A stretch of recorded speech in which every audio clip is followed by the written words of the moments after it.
Dinala siya ng dyablo sa isang mataas na lugar at ipinakita sa kanya sa isang kisap mata ang lahat ng kaharian ng daigdig.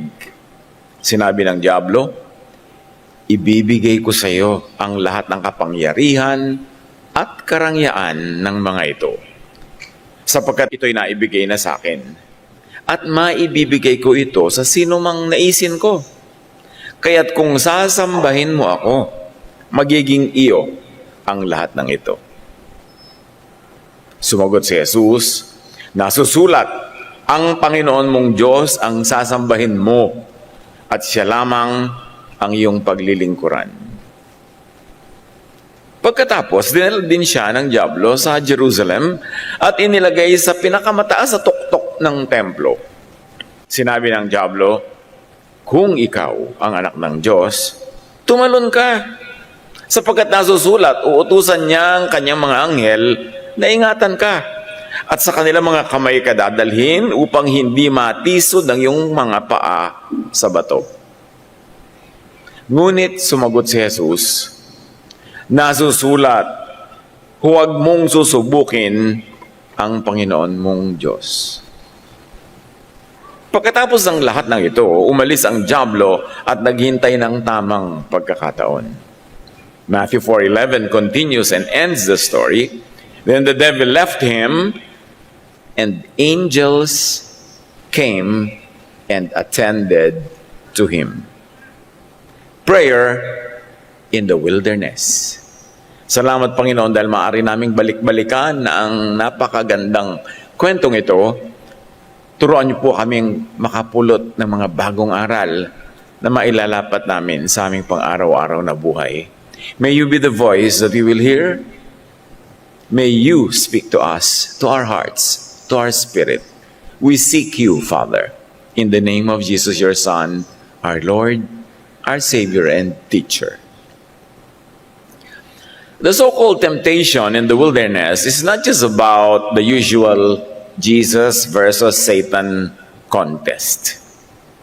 May mga layers of readings and layers of meaning. Of course, the first layer we take and try to understand is the actual story, the event that took place.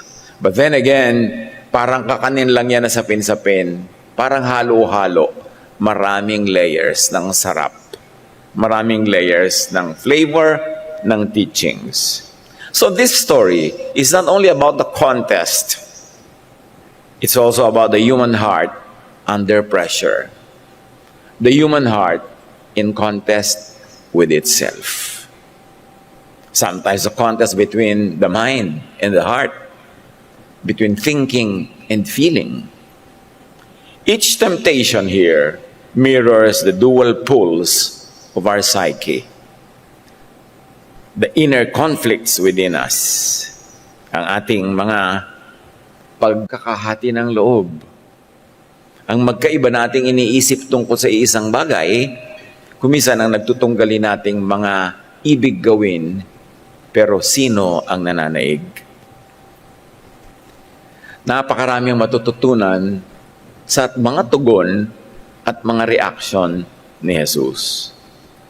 Each response of Jesus reorders the way to resolve psychological dissonance or pagdadalawang loob. Kaya maganda nating reviewin. Bawat sagot niya, tinuturoan niya tayo how to rearrange the universe, our own universe. Tinuturoan niya tayo kung paano harapin ang madalas ay nangyayari sa ating pagdadalawang loob, na kuminsan ay nagbubunga ng paghihina ng loob.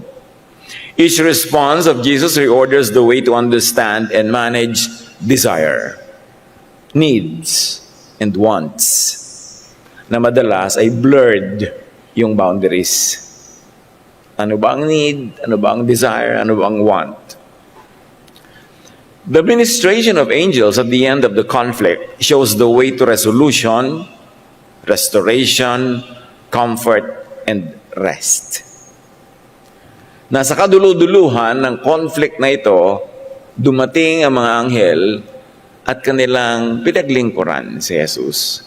Binigyan ng ginawa ng mga mari napakatagal niyang kinailangan, pero sa dulo ng kwento, dumating. Let's learn more beyond the classic reading, interpretation, and applications. Luke 4, 1-4, ating balikan at himay-himayin. Jesus was led by the Spirit into the wilderness, where for 40 days he was tempted or tested by the devil. He ate nothing during those days, and at the end of them he was hungry, and the devil said to him, "If you are the Son of God, tell this stone to become bread." Jesus answered, "It is written, man shall not live on bread alone."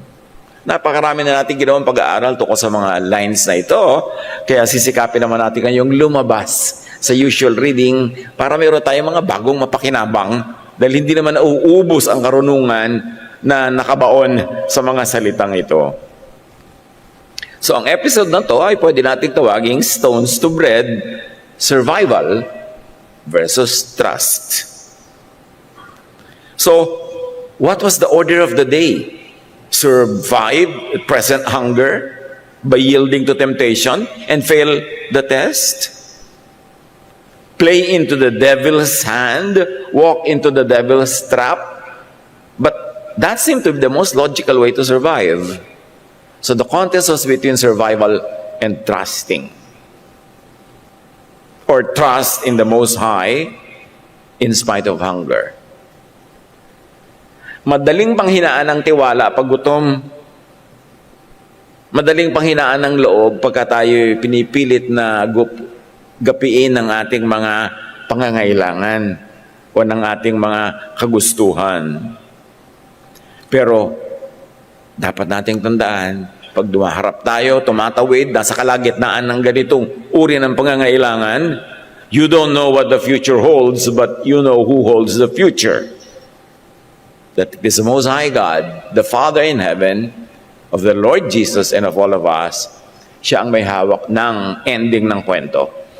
Pagka malinaw sa atin, sa simula pa lang, na ang Panginoong Ama sa Langit ang may hawak ng ending, magiging mas matibay tayo with every step that we take sa gitna ng kwento na maraming uncertainties. Basta sure ka sa ending, nandun ang ending ng Diyos. Kung susunod ka sa kanyang mga hakbang. Sa psychology, may tinatawag na scarcity mindset, which I have been calling poverty mentality. Scarcity mindset narrows vision and reduces creativity. Pag poverty mentality, pag pangdahop na pag-iisip ang nag-ahari sa ating buhay, kumikitid ang ating pananaw, lumiliit ang daan, at nababawasan, malaking bawas ang nangyayari sa ating kakayahan mag-isip ng maayos at maganda. Kaya ang sagot ng Jesusness sa situation na yan, sagot ni Jesus, and Jesusness is the idea of Jesus, the style, the method of Jesus. Appetite, need, does not define identity. Hindi ka hinuhubog, hindi ka dinedefine ng iyong present need. Dapat clear sa atin yun. Okay, meron ako ngayon need sa pera, meron ako need for healing, for wellness, meron ako need for this and that, but it should not define who I am. But it is the teaching and my belief in the teaching of Jesus that should define who I am, not my present predicament, not my need, not my want. Appetite and need should not be allowed to dictate behavior and shape character. So, marami tayong pwede pag-practicean dyan eh. Kumisan, sa buffet lang, yung gutom ka na, pero gusto nyo na bang mag-agawan, magsabulutan, magsuntukan dahil isa na lang ang natitirang lumpia. Yung ganun palang need will already define your character if you would allow it.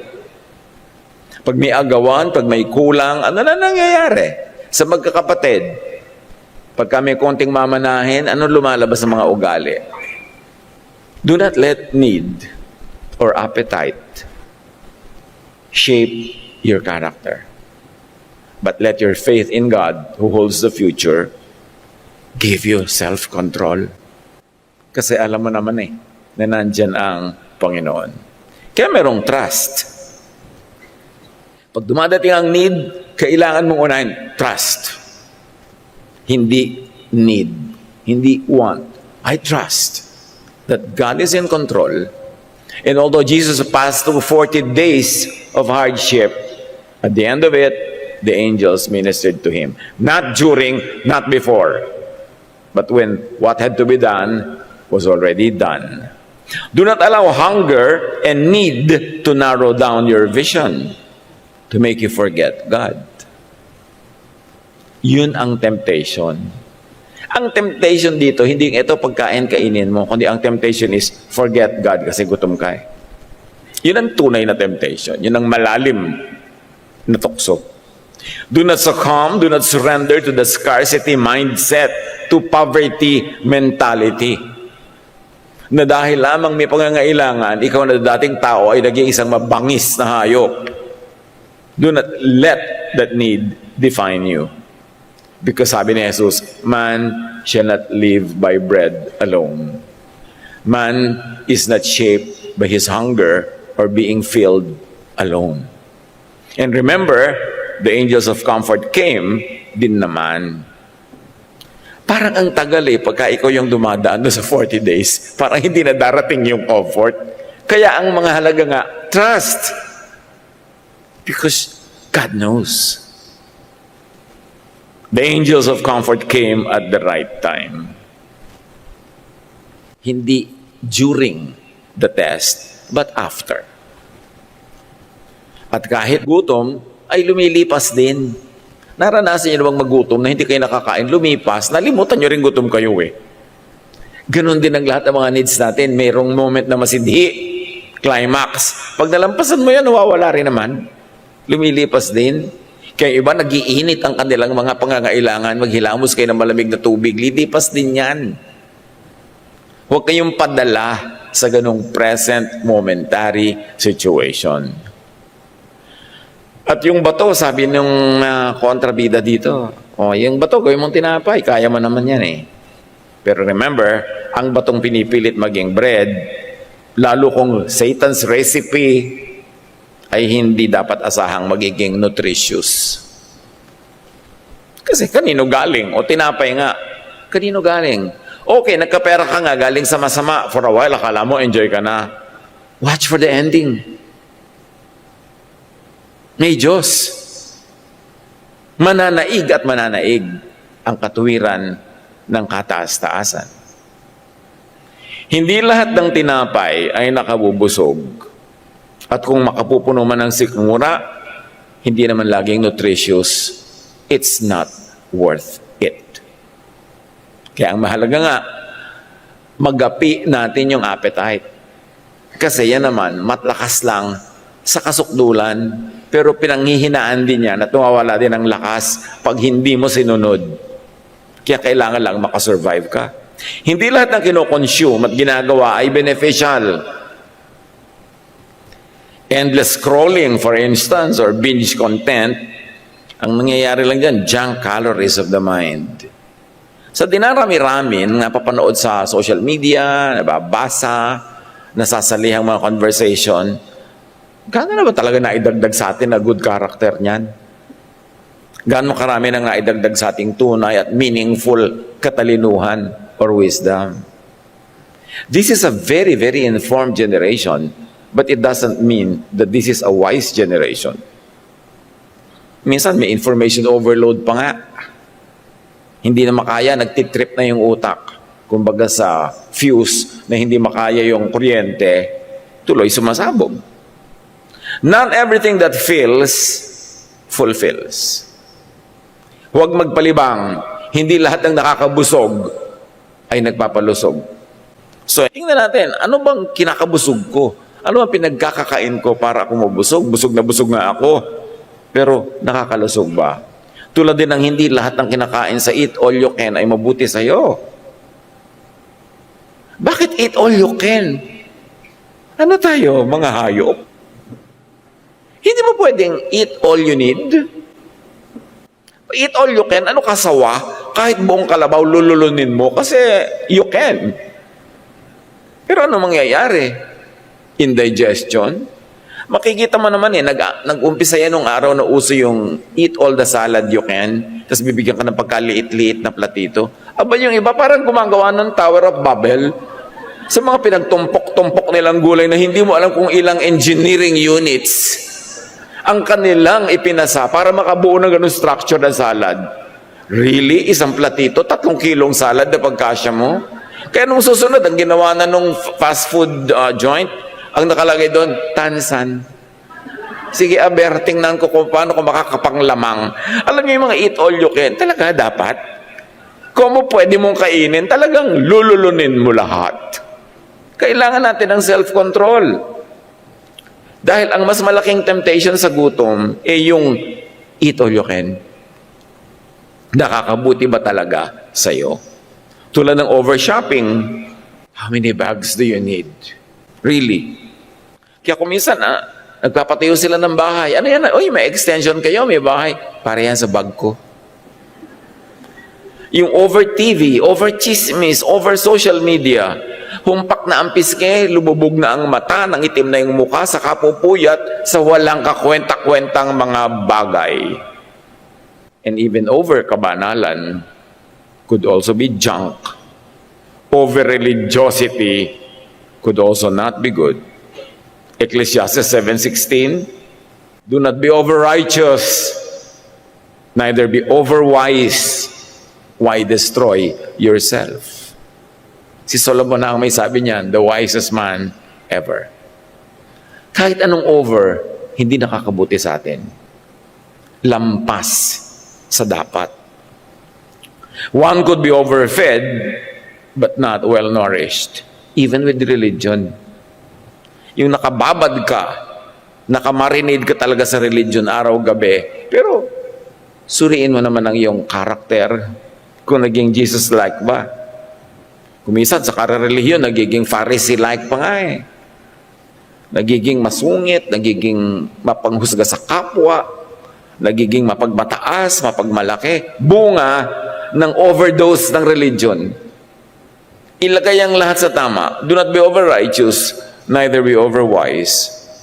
Why destroy yourself? Curate what you consume.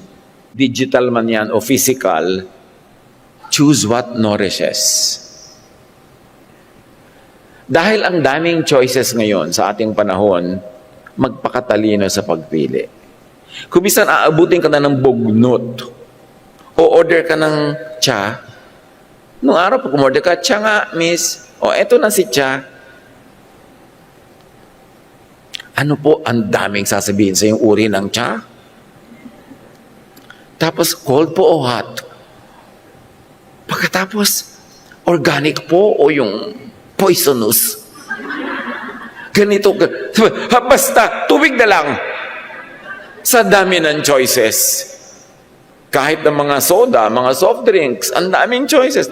Debote po ba? Delata?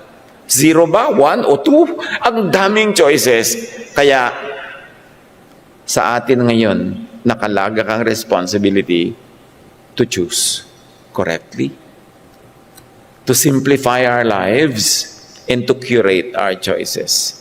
Hindi lahat ng inaalok ay tatanggapin. Yun ang unang lesson natin nung inalok si Jesus na gawing tinapay ang bato.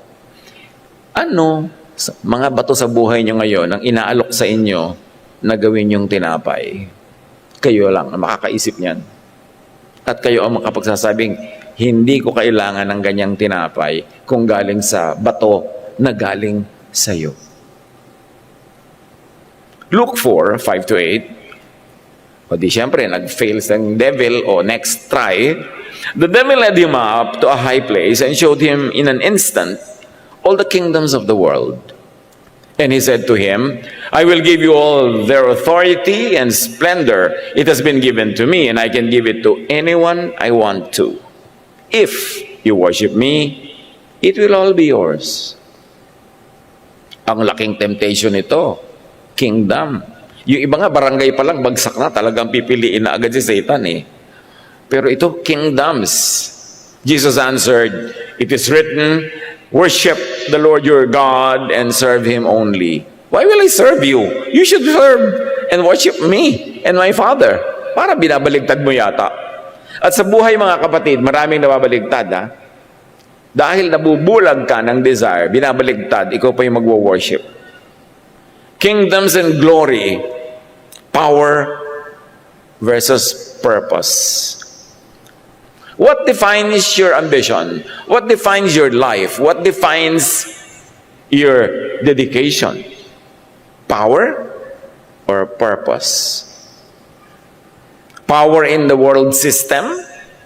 Maging mataas ang katungkulan mo, maging makapangyarihan ka dito, or purpose for your earthly life? Dapat clear yun.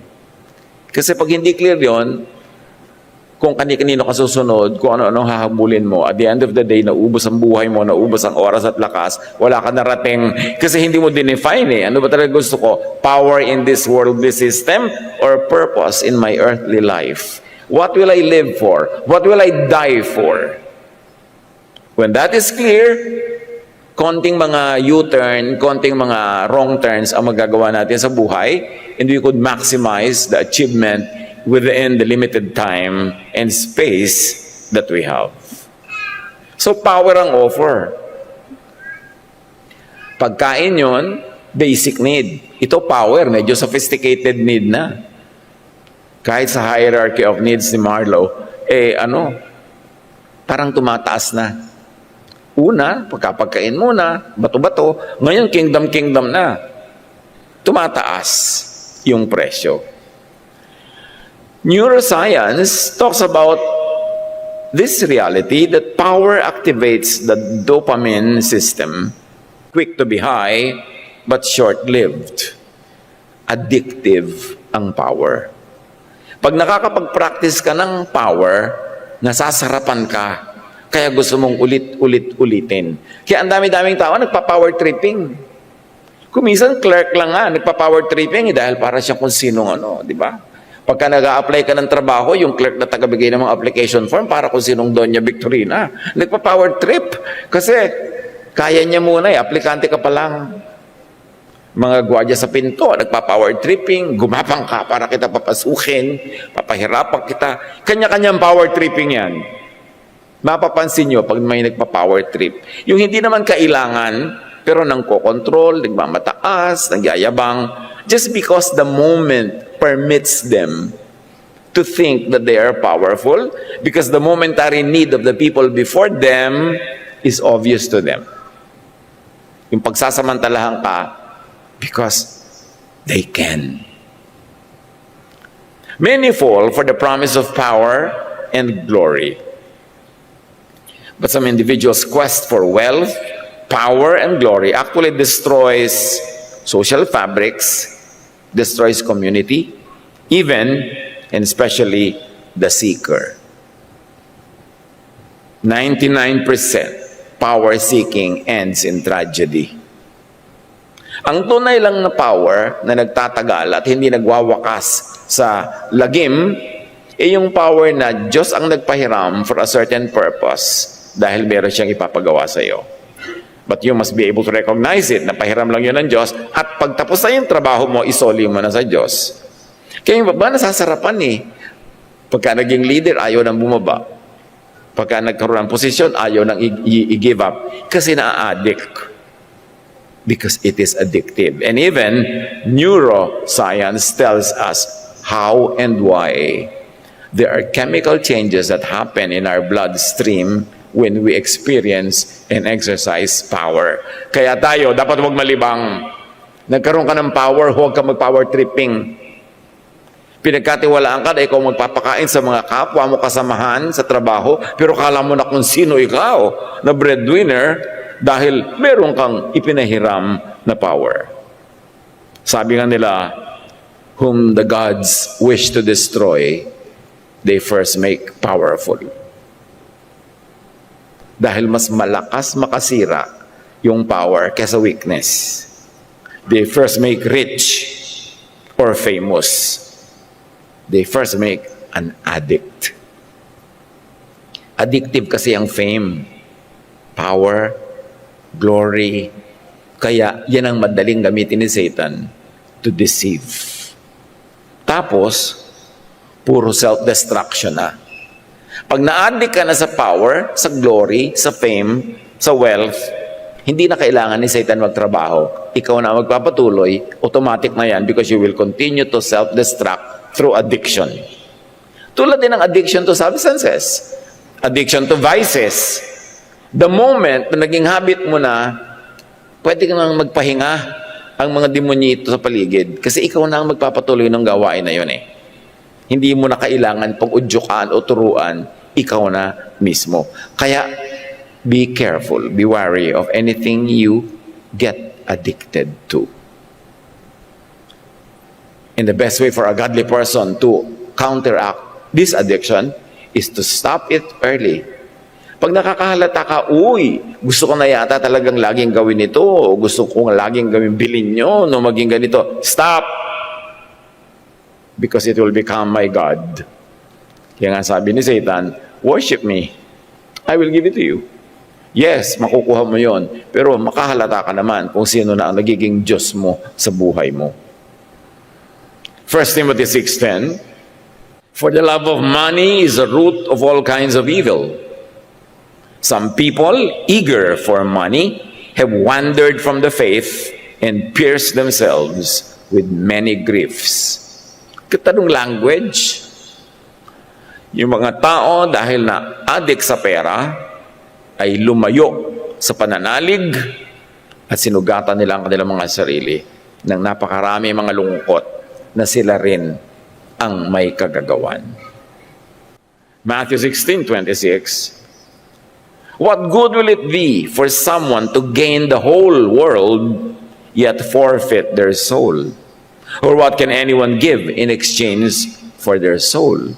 Ano ang saysay na maging sa iyo ang buong mundo pero ang kaluluwa mo ay hindi sa iyo dahil naiprenda mo na, naibenta mo na sa iba? What's the point? Kaya yung mga parade and display of power and wealth, pag-ingatan yan. Don't participate in it. Don't even be an audience. Huwag mong ipahiram ang iyong oras, ang iyong mata, ang iyong tenga sa panonood at pakikinig ng mga parada ng walang katuturang mga kapangyarihan at kayamanan at kasikatan. Hindi yan para sa mga nakakakilala sa kanilang tunay na sarili at hindi sa mga tunay na sumusunod sa kalooban ng Ama sa Langit. Huwag malibang, huwag sumali sa kabaliwan. Communities thrive where service is valued over self-display. Sociology tells us that.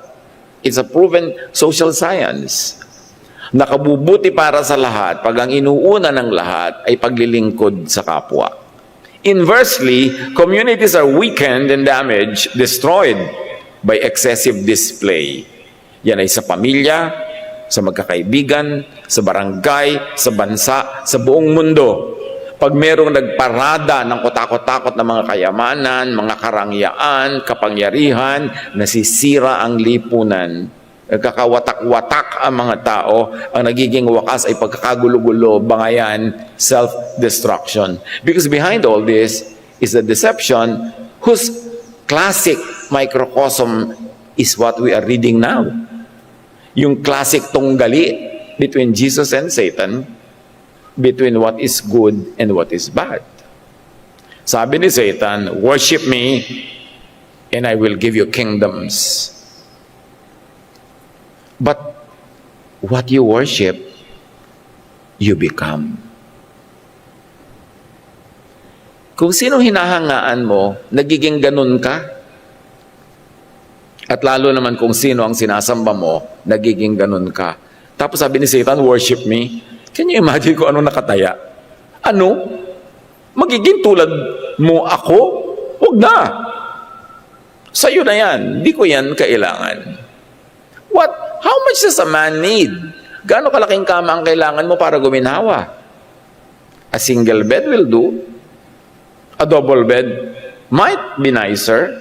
A king bed, ako hindi mo nga magugulungan lahat yan kahit magdamag. O gusto mo kasi laki ng tennis court. Palakihin mo ng palakihin. Sa palaki mo ba, proportionately, lalaki din ang iyong ligaya? No. Hindi naman tayo designed for that eh. Designed tayo for greater things. For things that are better than just accumulation. So sinasabi ni Satan, ibibigay ko sa iyo yan, just be like me. Modern kingdoms na hinahagad ngayon, akala nyo ba yung mga kingdom lang na yan na may mga tore, mga palasyo ang pinag-uusapan? Maraming modern kingdoms na nakakalibang, pero hinahagad na pala ng marami, hindi lang nila nakahalata. Halimbawa, yung kaharian ng followers sa social media, yung wow, ang dami ko ng follower, 9. Tapos may inggit ka doon sa isa, yung neighbor mo, ang follower niya, 900. So kung ano-anong gagawin mo, magpapatiwati-wari ka, magpapahulog-hulog ka sa bangin, papakagat ka sa pating, para lang may manood ng content mo. Yan ngayon ang mga modern version ng paghahanap ng kaharian, ano? Yung paramihan ng subscriber, paramihan ng likes. Yan na yung hindi natin nahahalata na ipinalit na kingdom na inaalok. Eh ano ngayon kung meron kang milyon-milyon na follower, pero ang lagi nyo naman topic, sapatos? Hindi naman yun masama, pero look, kung ang dami ng oras na naubos para dyan, magiging masama na because when you're in the wrong place, your right place is empty. And when you are busy with the wrong things, you miss doing the right things. Nagiging masama tuloy, kahit indirectly. Clout chasing. Talagang pinakamarami ng followers, kaya kung ano-anong content ang ilalagay, mapanganib na ang buhay, buwis buhay, talaga lulundag sa eroplano para mag-selfie habang nahuhulog sa kanyang kamatayan. Nangyayari. Di ba isang uri ng madness? Pagkawala sa sarili? Image manufacturing. Yung kahit naman talaga, hindi ganun ang itsura niya. Yung nasa social media, pagkaganda-gandang Diyosa, nung makita mo, nagulat ka na lang. Talaga, yung kung ano-anong pasikat ang gagawin natin, kahit hindi na tayo authentic, kahit hindi na totoo, huwag tayong magpadaya. Kung tatsulok ang panga mo, di tatsulok. Ba't kailangan gawin square or the other way around? Yun ang binigay sa iyong anatomy, enjoy it. At maging natural ka para yung energy mo mapunta sa mga tamang gagawin. Be busy trying to be what you really should be rather than trying to hide what you are really. Ang worship of applause, yung gusto-gusto mo ng paghanga, approval, likes, ay nakakabalisa, nakaka-stress. It's a lie. Kasi kahit 1 million people would like your post or would like you, it doesn't translate into happiness. It doesn't translate into peace. Huwag magpadaya. Kapagod yan at madalas nga nakakamatay pa. Usong-uso na ngayon ang traveling. Salamat na lang, marami nakaka-afford dahil it has become very affordable to many. Pero I like to suggest, yung mga nagbabiyahe pa lang, what would you really like to do? To see or be seen? Kasi kung minsan, yung biyahe, lalo na yung mga economy tour, ano lang yon mga 1 hour lang kayo dyan, lipat na kayo sa susunod, kalahating araw lang kayo sa isang bansa, sa isang kalahating araw, nasa ibang bansa na naman kayo, para maraming maipost na bansa. Pero nakita mo ba talaga? Tapos nung nandun ka, wala ka namang natingnan kasi selfie ka ng selfie para ikaw makita, di nalugi ka. I suggest that you see more than get seen. At sa palagay nyo ba, pag nakikita kayo ng mga kapitbahay yung nagbabiyahe, hahanga? Naku, pwedeng mainggit pa, o mainis, o maalalang may utang kayo sa kanya. So, huwag nyo ipag-display ang mga pag-e-enjoy sa buhay, nakalalason, nakamamatay. There's nothing like enjoying God's blessing in peace. Yung hindi ka ginugulo ng kapwa mo, hindi ka binabash, hindi ka pinipintasan, hindi ka kinakainggitan. It's all a lie. Hindi ko mo nakita mo yung pinsan mo na may picture siya sa harap ng bundok, tralala, magpapakuha ka rin sa harap ng bundok, tralala, kahit pala kinakagat-kagat ka na ng mga pating doon sa tubig doon dahil ganun pala ang nangyari sa kanya. Aaminin ba niya yun? Define who you are, decide who you should be and become, and stick to your godly script. Huwag magpalibang. Luke 4, 9-12. The devil led him to Jerusalem and had him stand on the highest point of the temple. If you are the Son of God, he said, throw yourself down from here, for it is written, he will command his angels concerning you to guard you carefully. They will lift you up in their hands so that you will not strike your foot against a stone. It was a dare. Alam niyo kung nakakaranas kayo ng dares, ito na yung una, the mother of all dares. Sa gilid ng templo sa Jerusalem ay bangin. So pag nahulog ka mula sa tore ng templo, kahit sa plain lupa, mataas na yon. Pero pag doon ka pa nagpatihulog sa side ng bangin, pagkataas-taas ng lalaglagan mo, magkakadurog-durog at magkakapipipipi kang parang papel. Pero sabi ni Satan, o diba, sabi ko talaga anak ka ng Diyos, iingatan ka ng mga anghel, hindi hahayaan sumaya ng bukong-bukong mo sa mga bato, sasaluhin ka. So siya, jump na. Ang daming equivalent yan ngayon, ha? Mga tumutungtong sa gilid ng building, tapos dinala ng hangin na hulog. Kumisan ang hirap maawa. Kasi parang sila ang umiimbento ng mga sorrows, mga problema, sumusuong sa gulo para lang makuhanan ng magandang video. Jesus answered, it is said, do not put the Lord your God to the test. And if Jesus would not like to be put to the test, though He is the Son of God and has all the power, tayo pa kaya, bakit naman tayo willing magpa-test needlessly? We are made of much, much less material. Dapat lalo tayong maging maingat. Huwag nagpapadala sa dare. Pag, ikaw nga ako talaga nga, hindi ako matapang. Hindi tapos ang kwento. Sabi, talaga kung matapang ka nga, lulunin mo itong blade. Hindi ako matapang. Maraming ganon, mga walang kakwenta-kwenta mga dare. Yung mga bata naman, hindi na nakakarating sa pagtanda. Kasi maraming pinatulang dare na sumira sa kanila ng kay aga-aga. So yan ang pinamagna nating temple ledge, theatrics, or quiet work. So actually, humihingi na si Satan dito ng theatrics. Sige nga, magpalabas ka ng isang magandang show, tumalon ka at magpasalo ka sa mga anghel. Pero ano ngayon? Kung nagawa mo yung show na yun, ano ngayon? Anong napala mo? Sa totoo nga mga kapatid, konting-konti lang naman yung humahanga sa mga great achievement Madalas sa inggit pa mga tao, sisiraan ka pa, hahanapan ka pa ng kapintasan. So wala ka talagang masyadong maraming mapapala. Faith does not need theatrics to prove itself. So ang temptation dito is the pressure to perform online. Gumawa ng mga curated feeds, risky stunts, for attention. Yung mga post na, ang saya-saya ko naman.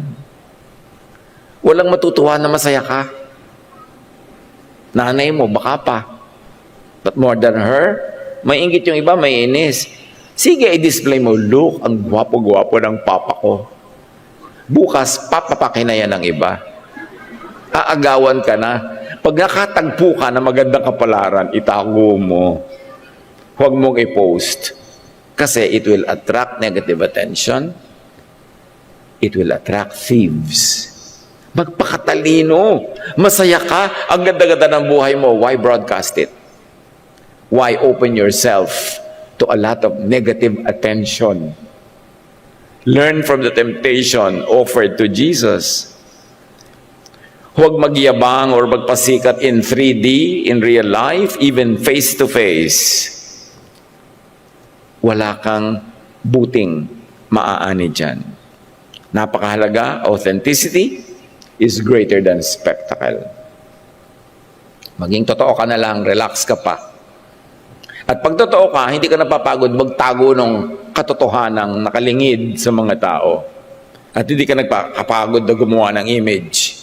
Eto ako, yung may gusto sa akin, di gusto niyo ako habang buhay kasi ako talaga to kahit anong mangyari, ako na to. Pero kung magugustuhan mo lang ako dahil sa pinoproject kong false image, di pagod na pagod ako mag-maintain nun. At pag dumating yun, nakita mo yung totoo, hindi mo rin ako uli gusto, well, kung ayaw mo sa akin bukas, ngayon na lang. Para pare-pareho lang tayo nakapahinga. At huwag tayong mapagod. Freedom in Jesus. Natatandaan ko lagi yung sinasabi ng isang kaibigan at naging salawikain ko na rin to sa sarili. There is no one to impress. Authenticity means freedom. O nagbibihis ka. Gusto mo magbihis na maganda, pero dahil ba sumasaya ka o dahil may gusto kang paradahan at yabangan, there is no one to impress. Gusto mo maging perfect ang performance mo in anything, sa school, sa profession, pero bakit? Talaga bang yun ang iyong kaligayahan o dahil meron ka lang gustong ma-impress sa'yo? Wala namang nai-impress, lalo yung mga kalaban mo o yung ayaw sa'yo, kahit anong performance mo, hindi yan may impress. Lalo lang yung maiinis sa'yo pagka ang ganda-ganda ng performance mo kasi gusto ka niyan sirain. So do what makes you happy. Do what is in accordance with the will of God, and then live your life. Hindi para magpa-impress. Ang isang bahay, inaayos mo ba yan to please your family and your guests or to impress your guests? Magandang maghahain ka na masarap to please, but do not do it to impress. Tayo lang nakakaalam kung ano yung tunay na nag-aharing isip at kalooban. Kung ang ginagawa natin is to please, to love, or to impress. Pero huwag kayo magsayag ng pagod to impress. Walang nai-impress. Meron lang naiinis, meron lang naiinggit. So when the devil had finished all this tempting, he left him until an opportune time. In Matthew 4:11, then the devil left him, and angels came and attended him. Psychology talks about post-stress growth. Ano yon? Clarity and creativity often come after struggle, not during. Lumilinaw ang lahat at higit kang lalong nagiging malikhain pagtapos na yung stress. Pagtapos na yung struggle, not during. So during the struggle, your mission is to pass the test, to go past it to the next stage, and that is where the angels are ready to meet you and minister to you and give you more blessing and creativity and protection and, yes, bread. But not during. Ipasa mo yan. Maraming mga couple sa kakahiwalay ng physical life kasi nagtatrabaho sa malayo ang isang kapartner. Siyempre, dumarating yung mga tukso-tukso dyan. Kung bulaklak ka dyan na wala nagbabantay, napakarami mga gustong dumapo. That is when you use all this wisdom. Pass the test. Because the relief, the comfort comes after you have passed it, not during. And every test is an opportunity to pass the test. Don't use the test as an opportunity to fail, because it is also an opportunity to succeed. When you know that God is in command, that God knows and sees you, and that God sends angels to comfort you after a struggle, then you know that you should perform well. Ipasa yan. Lalampas ka rin dyan. After Jesus surrenders to God's will, angels minister to him. So, go through what you have to go through. Surrender to the will of God, not to the whines and wiles, and not to the suggestions and provocations of the evil one. At any given time, may sinusundan tayo. Piliin nyo lang kung sino. Hindi ka naman pwede maglakad mag-isa because you do not invent life. Matagal na yan nagawa. So pumipili ka. Which path do you take? You know where it will lead. Pass your test. Earn your angel by staying faithful to the Most High, to your character, to your mission, to your life purpose.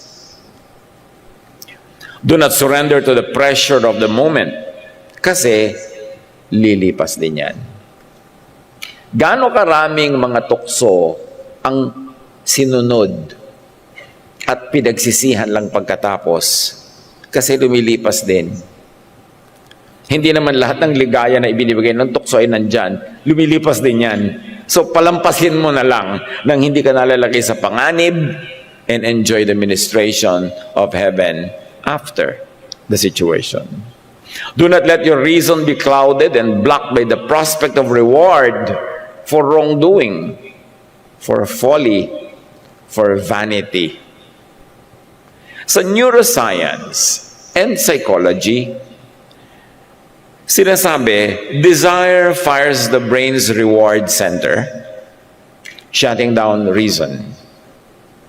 Pag meron tayong gustong-gusto, desire natin, nagsasara yung pinto ng kaliwanagan, yung pinto ng karunungan, at ang nagbubukas ay yung pinto ng instant reward. At pag bumukas yung pinto ng instant reward, nagsasara ang pinto ng wisdom, ng reason, para ang masunod ay yung desire. After pleasure, dopamine drops. Reason returns, bringing regret or guilt. And depending on the person, pwede ding bringing wisdom. So imagine this, and I'm sure if you observe life enough, you would have already observed this. Merong bawal, masama, hindi talaga tama, hindi para sa'yo. Pero ang laki ng prospect ng reward, ng pleasure. So ito yung tukso. Palaki ng palaki yung prospect ng reward, mas gustong-gusto mo yung reward. So isasara mo ang iyong utak, isasara mo ang iyong kabanalan, ang iyong karunungan, isasara mo para ang pagbigyan mo ay yung desire. O, napagbigyan, nangyari yung desire. Natapos ang desire. Anong babalik sa'yo? Guilt.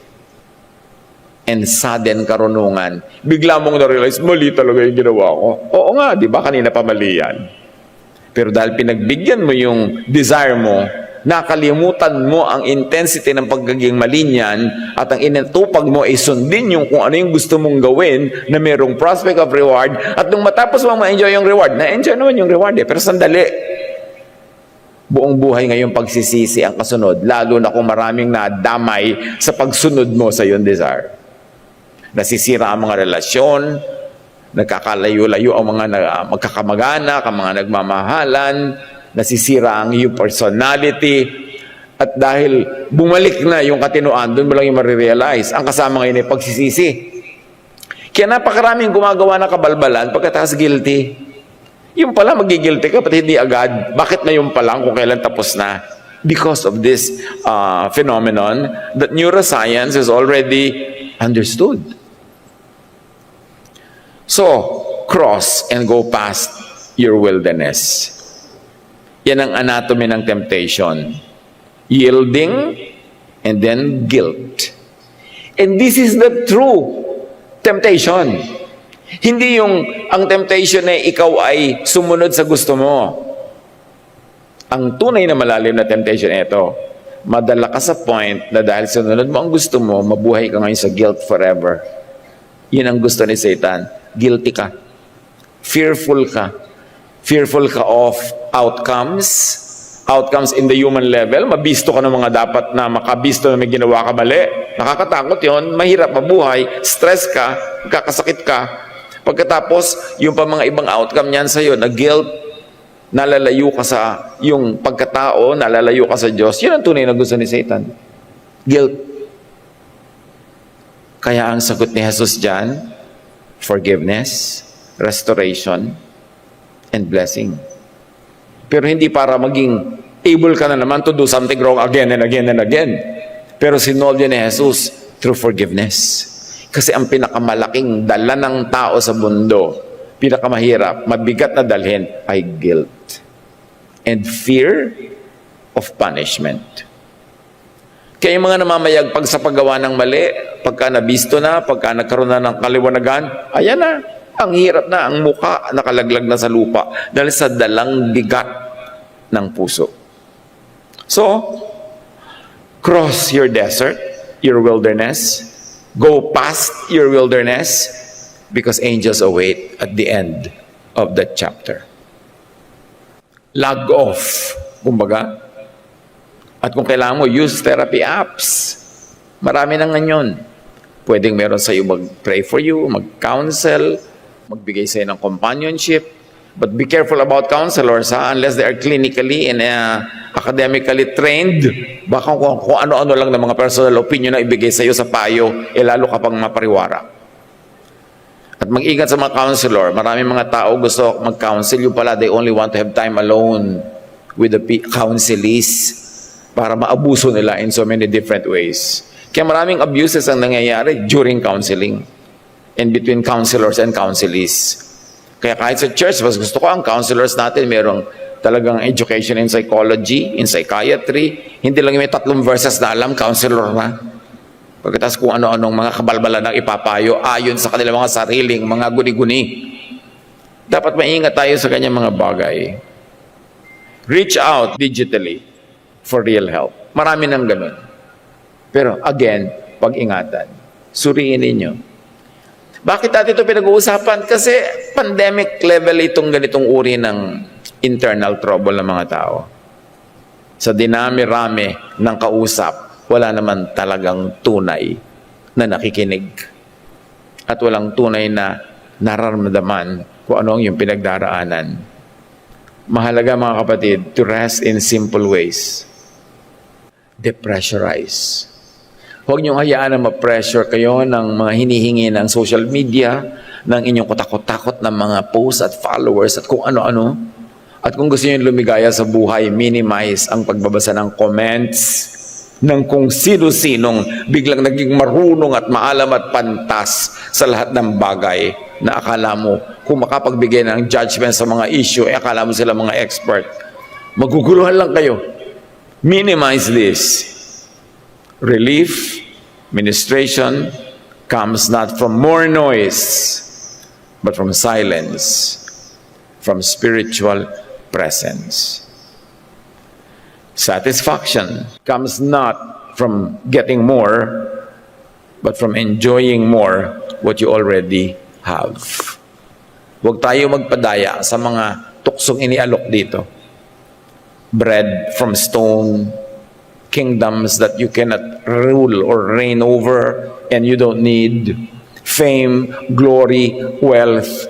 Hindi yun ang kalooban ng Panginoon. Bagaman kung binibigay sa atin in ways that we are not compromised, in ways that we do not go away from the path of God, di salamat, bonus.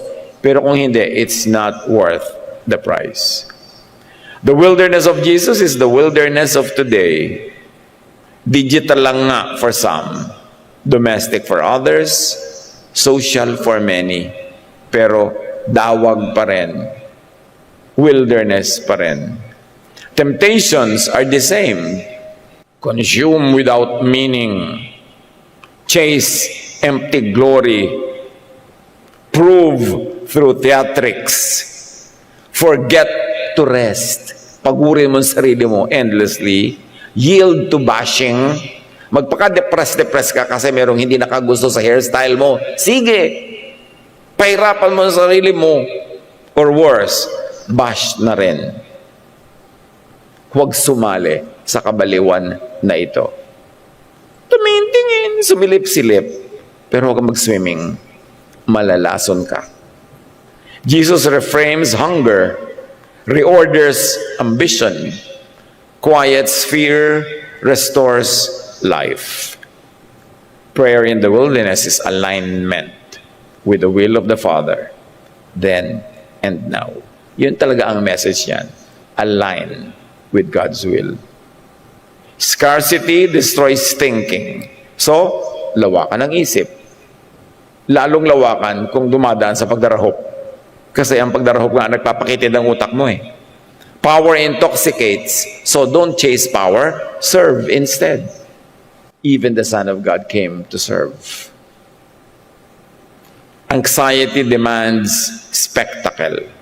Yung mga gusto lagi may audience, may nanonood, may pumapalakpak, that is a symptom of an inner sickness.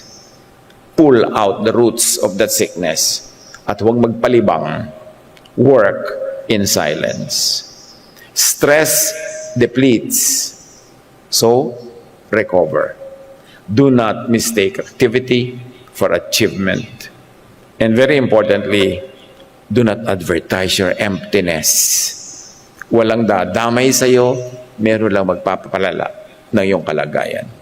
Turuan niyo po kami, Ama, na patuloy na matutunan ang timeless lessons from this encounter between Jesus and Satan, from this encounter between self and self, sa pagdadalawang loob, sa pagkakahati ng loob, at sa pagtatalo ng isip at puso tungkol sa mga umaagaw sa aming atensyon, sa aming lakas, sa aming panahon. Clarify these situations in our lives at nasa gayon, in the best and most efficient way, we manage going through our own wildernesses so that at the end we can receive the comfort, not only one time, big time in life, but in every chapter that we go through in our lives. Papalinawin po sa amin ang mga bagay na ito. Huwag kami magpadala sa demands ng publiko, ng mga tao, ng mga nasa paligid, kundi ang mahalaga sa aming pananahimik, we are at peace with you and with ourselves. Pagbulay-bulayan ito sumandali, manahimik. Let the Spirit. Maraming dahilan kasi para malungkot, para maging unhappy, pero lalo namang maraming dahilan para hindi maging malungkot. At yan ang pag-aaral natin ngayon sa isang mini-series, a two-part series, Be Happy in the Lord. Kailangan dahil meron tayong Panginoon na tagapagligtas, tayo'y may kasiyahan na sapat sa araw-araw. Ama, salamat po dahil kami inyong tinipon sa kabila ng maraming dahilan para hindi kami makarating. Matagumpay kayo sa aming buhay at kami ngayon nagkatipon-tipon upang kayo'y dalhan ng aming mga handog, mga pasalamat at papuri, at ganon din naman upang humingi sa inyo ng pagpapala, ng gabay, ng kaliwanagan. Patawarin niyo po kami sa mga kasalanan namin. Linisin niyo po ang aming kalooban at pagingdapatin niyo kaming ngayon ay tahanan ng inyong Espiritu at tumanggap pa ng mga pagtuturo, pagtutuwid, pagpapalakas mula sa inyo. Kayo ang maging tunay na tagapangaral. Gamitin niyo lang inyong lingkod, subalit tinig niyo ang gusto namin marinig. Karunungan niyo ang gusto naming matutunan. Kaliwanagan niyo ang gusto naming lakaran, Panginoon. Take over this proceeding. Lead us, teach us, guide us. In the name of Jesus, your Son, our Lord, we pray with thanksgiving and with gratitude. Amen. Be happy in the Lord. Why? Why should we be happy in the Lord? Because God is your strength and shield. Psalm 28:7, you are my strong shield, and I trust you completely. You have helped me, and I will celebrate and thank you in song. Itong mga may iksing mga pangungusap na ito'y punong-puno ng kahulugan. Sabi, ikaw ang aking matibay, malakas na kalasag. Siyempre, sa lahat ng atake ng kaaway, ang harang mo doon para hindi ka tamaan, especially noong unang panahon sa warfare, was a shield. And the Lord is your shield. It's not you. It's not your strength. It's not other people. It's not your money. It's not your health. It's not your situation. But the Lord is your shield. Lumulungkot tayo, pinanghihinaan tayo ng loob, pag iniisip natin, ang ating security ay nandun lang sa ating kalusugan, sa ating pera, sa presensya ng mga tao sa ating buhay, sa ating personal na kondisyon. Pero pag doon tayo umasa para maging masaya, lulungkot ka nga. Kasi hindi naman laging nandyan ang mga tao. Hindi ka naman nakakatiyak na lagi kang may pera. At hindi naman ang mga tao nagkakaroon ng 100% health. Lahat may kani-kanyang uri ng mga kahinaan at karamdaman. Kanya-kanya lang pagdadala at pagpapalakas ng loob. So hindi tayo, hindi ibang tao, hindi bagay ang ating shield, kundi ang Panginoon. Kaya sabi niya, I will trust you completely. Bakit maraming taong malungkot? Kasi we trust in others. We trust in ourselves. We trust in things. We trust in the weather. Alam niyo naman ang weather, nagtatanim ka, hindi mo naman alam kung makakaani ka dahil hindi mo alam kung biglang sasalakayin ng bagyo. Nagtatayo ka ng bahay, hindi mo alam kung matitirhan mo buong buhay dahil pwedeng mag-iba ng lindol. Nag-aalaga ka ng mga anak, hindi mo naman alam kung nandiyan yan hanggang pagtanda mo. Kung minsan, nauuna pa silang sumakabilang buhay. Nag-aasawa ka para may maasahan at sumaya ka, yung pala, magiging kalbaryo mo lang. Pero sabi, you are my shield. And I trust you completely because only God could be trusted completely. Mga sarili nga natin, hindi rin natin pwedeng pagtiwalaan ng ganap kasi may mga kahinaan din tayo.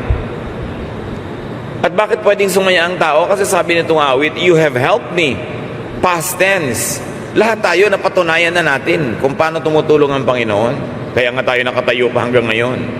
Kaya ang conclusion niya, I will celebrate and thank you in song. Magdiriwang ako. Aawitan kita. Hindi lang ako basta magpapasalamat, may awit pa, may tugtog. At pag may ganun, siyempre, may indayog, may indak, may sayaw. Pero hindi mangyayari yon kung ang aasahan natin sarili, ibang tao o mga bagay-bagay sa ating paligid. God is your strength, not you, not other people, not things, not events. Not a good weather. Paano kung yung tinatawag na bad weather ang dumating sa buhay mo? God is constant. God is ever reliable. So pwede kang sumaya basta sa Diyos ka nakatuon. Be happy in the Lord because the joy of the Lord is your strength. Not your emotion, not your feelings, not even your thoughts. Yun ang ating damdamin, yun ang ating emosyon, yun ang ating mga iniisip o nagpapalungkot sa atin eh. But the joy of the Lord is your strength. Philippians 4:4, always be glad because of the Lord. I will say it again, be glad. So, paano ako magiging masaya? Sabi niya, because of the Lord. Not because of what's happening in your marriage, baka nga lumungkot ka. Not because of what's happening in your body, not because of what's happening in the world, in your planet, in your little barrio or barangay. It is because of the Lord that you will be glad. Nehemiah 8:10, don't be sad. There is a special day for the Lord, and He will make you happy and strong. Kung hindi ka man happy ngayon and strong, may pangakong He will make you happy and strong. Kaya kung yung ating nararanasan sa sandaling ito ay hindi sapat para tayo pasayahin, ang ating tingnan ay yung pangakong He will make you happy and strong. Kumisa naman kasi yung ating talagang paligid, yung immediate environment, yung present time, hindi nakakatuwa. Pero ang pangako, hawak ng Panginoon ang kinabukasan at kasama mo siya pagdating ng bukas. That should make you glad. Be happy in the Lord because enjoying life is the best thing you could do with it. Binigyan ka ng Diyos ng buhay. Nung binuo ka ng Panginoon sa sinapupuan na ng iyong ina, binigyan ka niya ng buhay. Nung kayang sandaling binigyan ka niya ng buhay, iniisip niya, bibigyan ko ng buhay ang taong ito para may mapaglaruan ako. Para may maparusahan ako, para meron ako mapalungkot. Hindi. Ang kalooban ng Panginoon ay para tayo sumaya. Para lasapin natin ang lahat ng kagandahan na inilagay niya dito sa daigdig. So, ang dapat mong atupagin, kapatid, is to enjoy life. Not problematize life. not solve all of life's mysteries and problems. You cannot. Ecclesiastes 3:12, I know the best thing we can do is to always enjoy life. Pag sinabing always, may sakit ako, nakahiga ako dito, anong nakaka-enjoy doon? O di, ipahinga mo. Marami kang oras ngayon na makipagniig sa Panginoon, manalangin. Pwede kang magreklamo na hindi ka makapag-basketball, hindi ka makapagsayaw, hindi ka makapamasyal kasi may kapansanan ka. Pero pag yun ang inisip mo, malulungkot ka nga. Pero pagka naman hinanapan mo, pinigaan mo ng pilit at kinatasan mo ng kasiyahan ng anumang sitwasyon, may makakatas ka.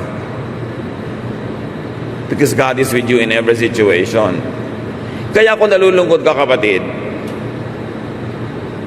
madalas, ikaw din ang may kagagawan niya.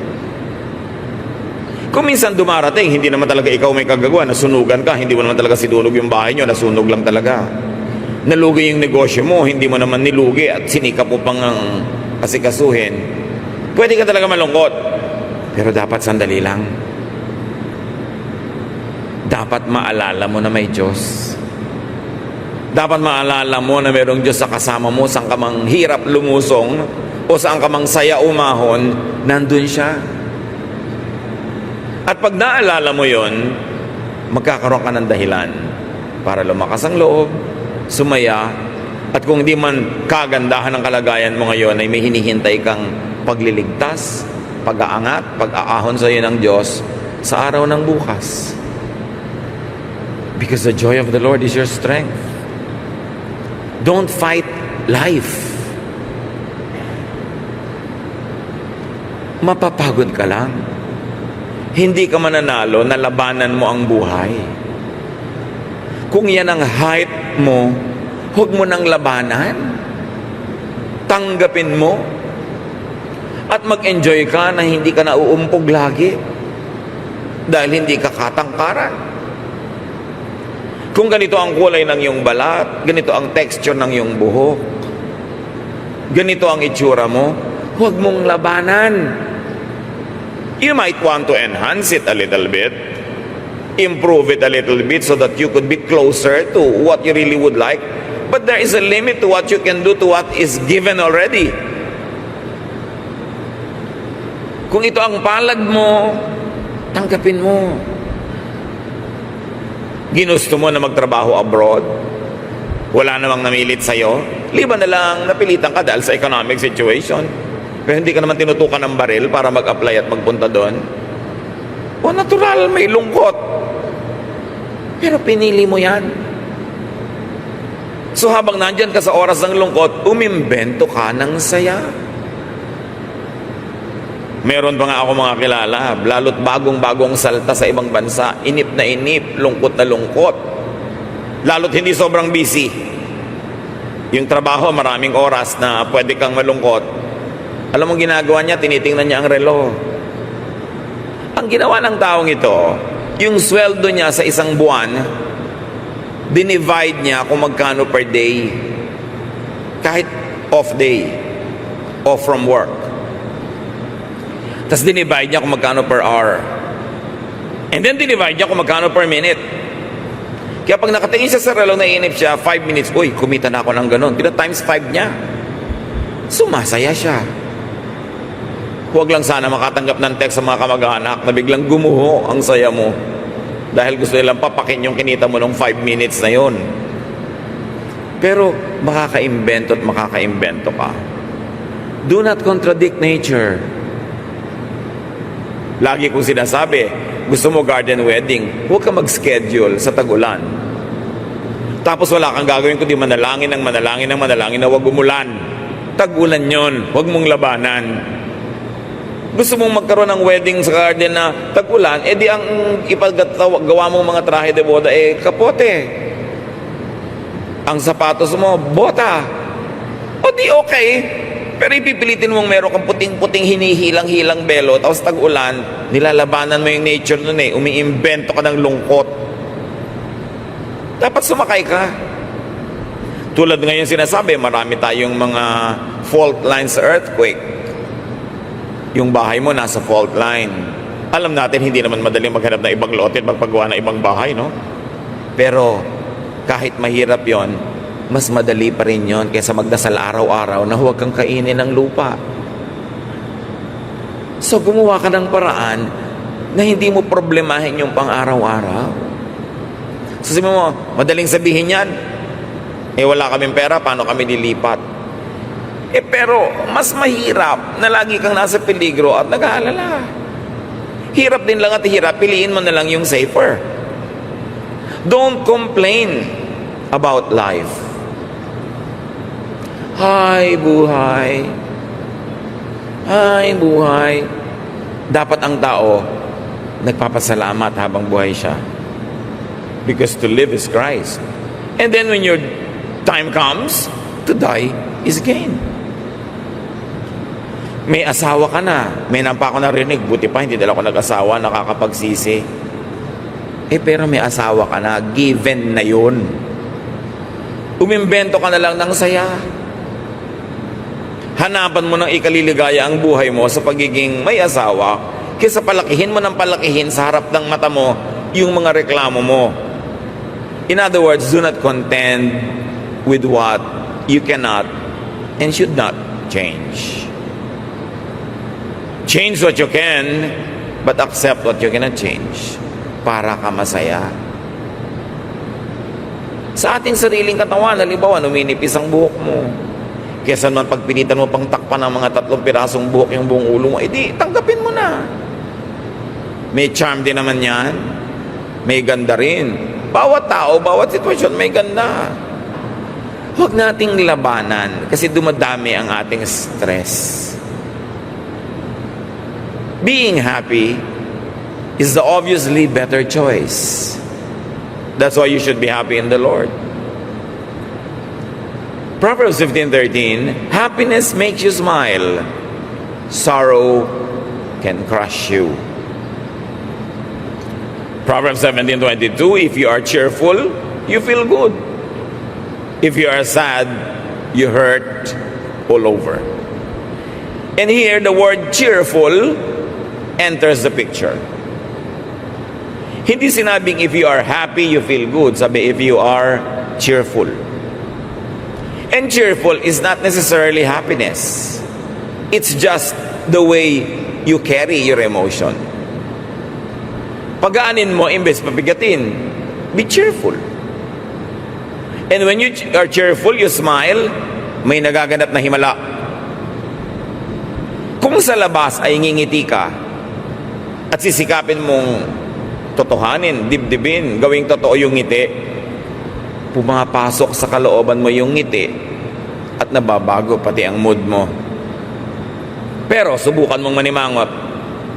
Kahit hindi naman ganun kasamaan yung sitwasyon, pag ginalit mo na yung sarili mo, lalo't naggalit-galitan ka na dyan, magagalit ka na nga at lalalayo ng lalala. Choose happiness. Choose cheerfulness. Hindi mo na mapapalitan yun eh. Hirap na hirap kang paliguan ng anak mo, binihisan mo, pagkatapos, ang likot-likot niya, natabig niya yung kung anong liquid, nabuhusan na naman siya, papalitan mo na naman ang damit. How can you be cheerful? Pag inisip mong, ay salamat ang anak ko hindi paralyzed. Kasi kung paralyzed siya, wala siyang matatabig. Pero salamat hindi siya paralyzed. At salamat meron kaming gatas na natatabig. At salamat may damit pang pampalit. At nakita mo sa relo, late na kayo, salamat may relo kami. Hindi ka naman mauubusan na ipagpapasalamat kung gugustuhin mo eh. Pero hindi ka rin mauubusan ng irereklamo kung gugustuhin mo rin. Be happy in the Lord, because being happy is high expression of gratitude to God. Pagtanaw ng utang na loob sa nagbibigay yung masiyahan. Anak ka, inabutan ka ng magulang mo ng allowance. Look happy, be cheerful, and be happy. Dahil meron kang gratitude. Magpasalamat ka. Kahit hindi ganun kalaki ang binigay tulad ng gusto mo, magpasalamat ka. Una, may magulang ka. Magpasalamat ka at may ibinigay kaysa wala. Hindi yung binigyan ka, tapos kasimangot kang ganun. May niregaluhan mo, tapos nakita yung kulay, nanimangot na, hindi nagustuhan yung kulay. Magpasalamat tayo sa lahat ng binibigay sa atin. Because God does not owe us anything. So kung masaya ka at pinapasaya mo ang sarili mo, nagpapakita ka sa Panginoon ng pagtanaw ng utang na loob sa buhay na ipinahiram niya. Psalm 103, 1-2. With all my heart, I praise the Lord. And with all that I am, I praise His holy name. With all of my heart, I praise the Lord. I will never forget how kind He has been. So sabi niya, with all, paulit-ulit yung all, with all my heart, with all my heart, with all that I am. Ibig sabihin, all of me, including my situation, my condition. With all of me, even though may sakit ako ngayon, kasama yun sa situation ko, with all of me, with all of my diseases, with all of my difficulties, I will praise the Lord. Hindi conditional. Pag lang gusto kong nangyayari, doon lang ako magpupuri. Pag gusto ko lang yung amount na ibinigay ng magulang ko, doon lang ako magte-thank you. Pag gusto ko lang yung kulay na regalo sa akin na damit, doon lang ako magpapakita ng kasiyahan. No. With all of my heart, with all of my situation, I will be grateful for life. So be happy in the Lord, because being happy ministers to others. Sabi ng iba, eto po siya, minister of the gospel. Kaya ang tawag sa mga pastors, preachers, etc., etc., minister of the gospel. What is the gospel? The good news of salvation, the good news of life eternal, the good news that we are forgiven from sin and we can be happy. So everybody is a minister of the gospel when your lifestyle shows people that you are saved and that you have a Savior. So we are ministers of the gospel. It is important to minister to people by making them happy, by encouraging to be happy, by being happy yourself.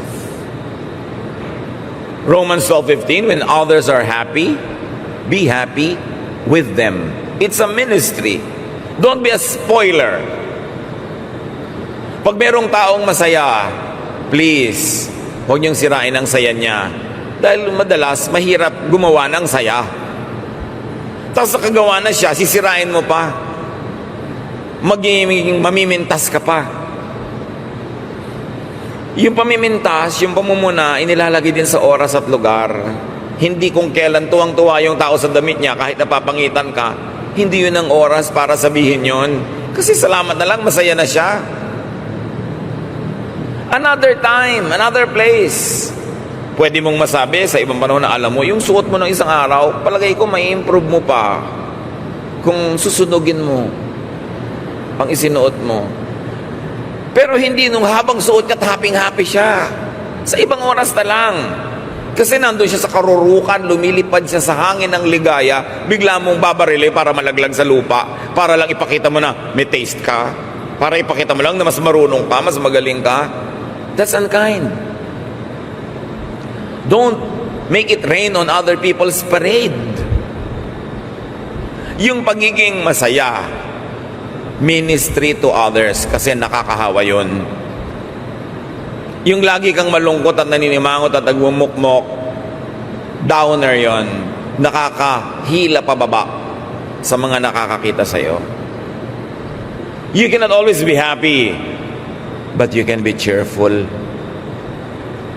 What is it to smile? Kahit ba malungkot ka, mahirap bang ngumiti? Isipin mo na lang, ministry mo yon sa iba. It is selfish to always be sad. Alam niyo yung mga taong laging malungkot, laging nagmumukmok, lagi mong aamu-amuin, lagi mong titingnan-tingnan, Isasama mo sa okasyon, laging, kain ka na, ayaw asikasuhin ang sarili, ayaw kumibo, halika dito. Lagi mong isinasali sa conversation, ayaw magsalita, lagi mong tatanungin para kumibo. Alam nyo ba na selfishness yan? Parang lagi nyo hinahagis ang sarili nyo sa bintana at inoobligan nyo lahat ng taong saluhin kayo. Parang lagi nyo palulungkutin ang sarili nyo at tungkulin ang lahat sa paligid nyo na kayo'y pasayahin. Sobrang pagiging makasarili yan. May pananagutan tayo sa isa't isa na pagaanin ang buhay nila. Hindi laging tayo'y magpabigat.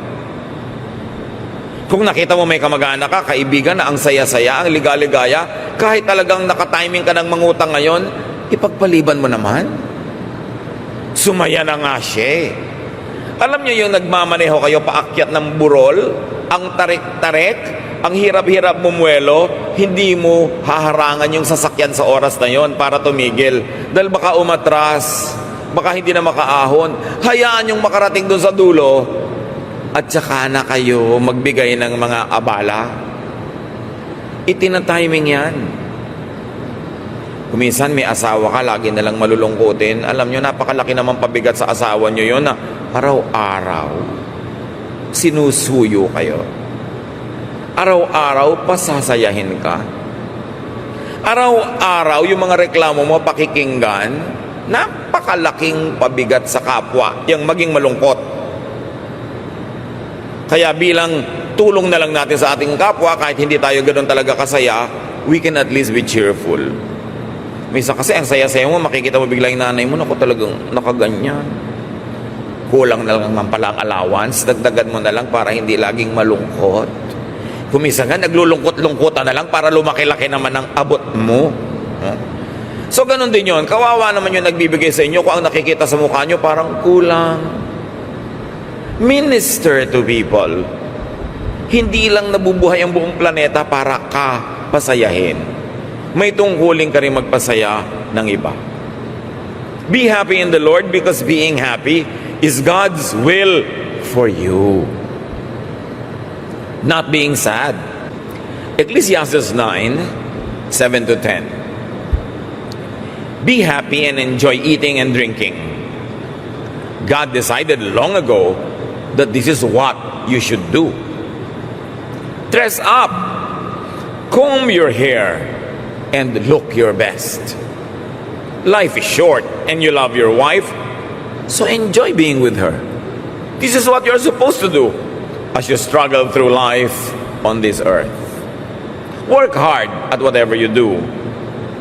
You will soon go to the world of the dead, where no one works or thinks or reasons or knows anything. Ang sabi ni Solomon, habang nabubuhay ka, lasapin mo ang lahat ng pwedeng lasapin. So you are happy with your wife? Be with her. Isa rin yun siyempreng symbolism. Kung sino ba yung masaya ka na kasama mo, dalasan mong kasama siya. Liban na lang asawa siya ng iba. O may asawa ka ng iba. Pero kung ano yung magbibigay sa ng saya, yun ang paulit-ulitin mong gawin. Of course, it follows na iwasan mo yung mga taong laging malungkot. Kasi palulungkotin ka nila. Iwasan mo yung mga pintasera. Yung gandang-ganda ka sa nakita mong palabas, biglang nakita mo si pintasera, ang sasabihin niya sa iyo, yung pintas niya. May mga tao na hindi talaga sila liligaya hanggang hindi nila nasisira yung mood ng kapwa. Avoid such people. Ang tanong naman ng iba lagi, paano po kung asawa ko yon o nanay ko yon? Well, you cannot totally avoid them, pero pwede mong ilayo ng konti ang loob mo to the point na hindi ka sobrang naapektuhan. Pwede naman kasama mo araw-araw pero inilayo mo ng konti yung loob mo. Dahil lagi na lang niya sinisira yung loob mo, di ilayo-layo mo ng konti. Now be happy in the Lord because God never leaves you. Hebrews 13:5, the Lord has promised that He will not leave us or desert us. Umalis man ang iyong boyfriend, mawala man ang iyong anak, mawala man ang mga kamag-anak mo, kaibigan, tagahanga, andyan pa rin ang Panginoon. So why be sad? Why stay sad when God is with you? So ang limot sa Panginoon, yun ang lumulungkot. Ngayon, hindi naman abnormal na bigla ka malungkot dahil may dahilan. Pero abnormal na magtagal malungkot dahil mayroon tayong Panginoon. Dapat itinataboy ang lungkot. Hindi yung pag kumakatok sa pinto ang lungkot, welcome, halika dito, tagalan mo ang pagstay mo dito. At may mga taong ganon. Hindi nga kumakatok yung lungkot, hinaharang pa sa kalsada para papasukin sa bahay nila yung lungkot. Umiimbento pa ng problema. Napakahirap makasama sa buhay ang ganito mga tao. Tiyakin yung mga kapatid na hindi kayo yun. Na pagka tayo papasok sa isang bahay o sa isang buhay ng tao, sumasaya sila, hindi lumulungkot. Papalapit sila, hindi paiwas. Dahil napakabigat nating kasama. At usually, yung mga mabibigat kasama, hindi nila nararamdaman. So, paano mo mararamdaman? Talasan mo ang pakiramdam mo. Kung gustong-gusto ng mga tao nandun ka, o nauobliga lang. Staying sad means forgetting God. It means forgetting that God is with you. Happiness is a feeling. It is an emotion dependent on events. Yang saya, umaasa lang yan sa kapaligiran kung nakakapagpasaya ang nangyayari. Therefore, it is shaky, it is unstable, it is unreliable dahil maraming pwedeng mangyari na nakakalungkot. So, hindi pwedeng ang happiness is dependent on emotion. Huwag niyong iasa sa nadarama ang saya. Happiness could be a decision, a choice, dependent on knowledge and faith, not on emotion, not on situations, not on conditions. It's dependent on knowledge. What knowledge? That you have a God, that God is always with you. And it is dependent on faith that God will not leave you or forsake you. Pag iniasan nyo ang kaligayahan sa damdamin, up and down, on and off, kasi ganoon ang damdamin. Pero pag iniasan nyo sa alam nyo tungkol sa Diyos, at sa pinananaligan nyo kung sino ang Diyos, hindi kayo iiwan ng ligaya. Hindi man laging tumataging-ting ang inyong halakhak, pero hindi naman kayo magluluksa na matagal.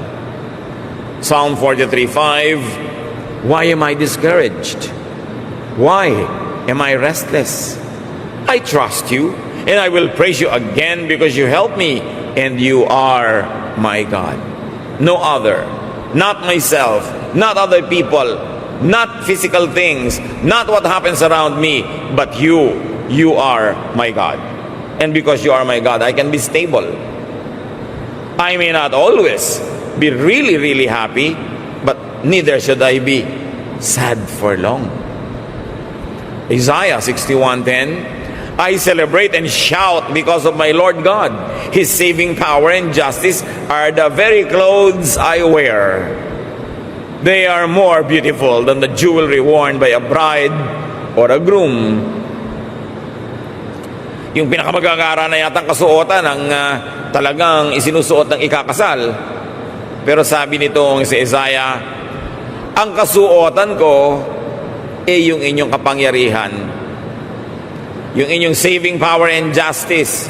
Yan ang aking kasuotan. Mas magara pa yan kahit sa isusuot ng bride or groom. Ipinagdiriwang ko na ako'y may Panginoon at kayo yon. At dahil dyan, daig ko pa ang laging nakabihis ng pagkaganda-ganda. So mga kapatid, decide to be happy. And decide to stay happy.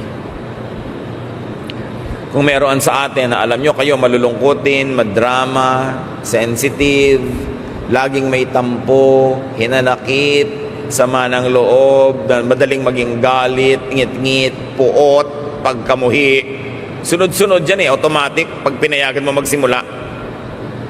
Change your mind. Be changed by the renewing of your mind, and you will prove what is the will of God and what is good and perfect and acceptable. But you begin by changing your mind. Kung ikaw ay sensitive, maramdamin, decide not to be sensitive. Hindi ka ganun kalaking star na ang mga mundo, ang lahat ng nangyayari ay magkukutsabaan para kapalungkutin. Minsan nga, hindi nila napapansin, nasaktan ka pala nila eh. Sobra ka naman, akala mo naman laging lahat ng ginagawa ng tao ay parinig sa'yo, tungkol sa'yo. It's not about you all the time. Nagkataon lang na hindi kanya napansin dahil may problema siya o sobra siyang saya o nakalimot siya at abala. Hindi ibig sabihin na sinasadya kanyang palungkutin. Gumising siya nung umaga niya, sabi niya, palulungkutin ko nga itong si person A. Hindi ka naman niya laging iniisip. Huwag lagi maging sensitive. Nakalimutan ka ng tao, di alalahanin mo sarili mo. Ganun talaga yun. Marami ka rin namang nalilimutan eh. Hindi ka naimbita sa lakaran. Bakit pag may lakad ka ba, iniimbita mo rin lahat ng tao? Di ba hindi rin? May pinipili ka. Ngayon, kung ikaw yung hindi mapili ng iba, ganun talaga yung buhay. Huwag mong personalin. Psalm 9, 1-2, I will praise you, Lord, with all my heart and tell about the wonders you have worked. God Most High, I will rejoice. I will celebrate and sing because of you, not because of others. Psalm 96:11, tell the heavens and the earth to be glad and celebrate. And allow, make, and keep others happy as well. Hindi lahat pwedeng maging preacher o minister in an official capacity, pero lahat tayo ministers of the gospel, ministers of happiness, ministers of positive feeling. Magtulungan tayo. Totoo, maraming dahilan para lumungkot, pero mas maraming dahilan ng mga anak ng Diyos para sumaya. At kung di man maging talagang masayang-masaya dahil may kalungkutan, huwag naman sobrang magluksa na parang wala tayong Diyos at wala tayong pag-asa. Sa mga mahilig magreklamo, mamintas, manira ng loob ng kapwa, let us change. Gawin naman natin yung presence natin regalo at hindi parusa sa kapwa. Gawin natin na yung mga salita na nagmumula sa ating bibigay blessing at hindi sumpa. Marami nang mabibigat na dala ang ating mga kapatid at mga kaibigan. Huwag na tayong dumagan pa. Hindi naman kailangang gawin.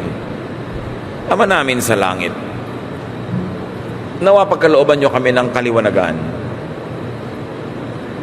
para lalo naming makitang sa iksi ng buhay na ito sa lupa. Dapat talaga kaming magpasaya sa sarili, magpasaya sa kapwa, at lalong-lalo na magbigay ng kaluguran sa inyo. Maraming dahilan para malungkot, yes. Pero lalong maraming dahilan para magdiwang. Ituro nyo sa amin, Panginoon, na piliin ang tinitingnan, tinititigan, piliin ang pinag-uusapan, piliin kung ano ang pinapayagan namin, laging maging laman ng aming isip. And may we always be positive, cheerful, and whenever possible, really happy. Teach us to be ministers of happiness. Pag-isip-isipan natin mga kapatid sa ilang saglit ng katahimikan, pasayahin pa natin mga sarili natin at ang ating kapwa. Lord, as we remain silent before you, give us practical ideas how to turn this ministry of happiness